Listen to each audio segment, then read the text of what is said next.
Et pendant ce temps, un autre candidat de la seconde circonscription tenait meeting, lui, sur la côte ouest. Pour l'une de ses dernières réunions, Philippe Gomès a choisi la foi.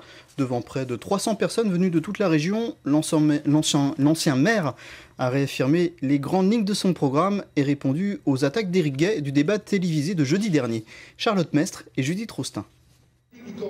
Il ne pouvait pas passer à côté. 2 jours après avoir été assimilé à un étranger par Éric Gay, Philippe Gomès lui répond. Une réponse mûrie livrée dans son fief de la foi devant une assemblée toute acquise.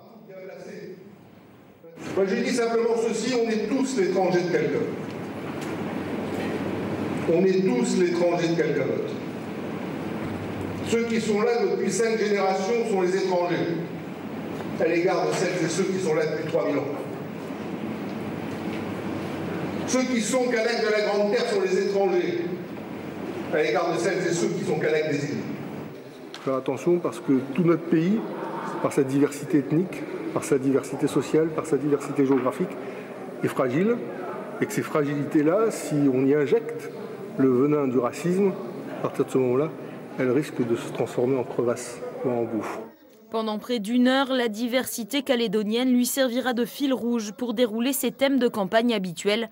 Le drapeau commun, la coalition en place, l'autonomie dans la France. Des thèmes au parfum de provincial, mais pour Philippe Gomès, pas question d'occulter l'aspect national du scrutin.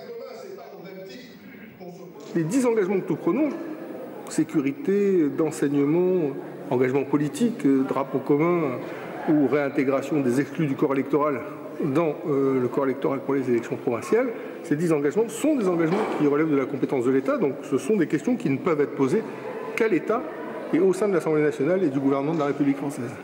Enjeu national pour préoccupation locale. Les militants et sympathisants présents à la fois font confiance à leurs favoris pour combiner les deux. Reste à convaincre les indécis avant le premier tour dimanche prochain.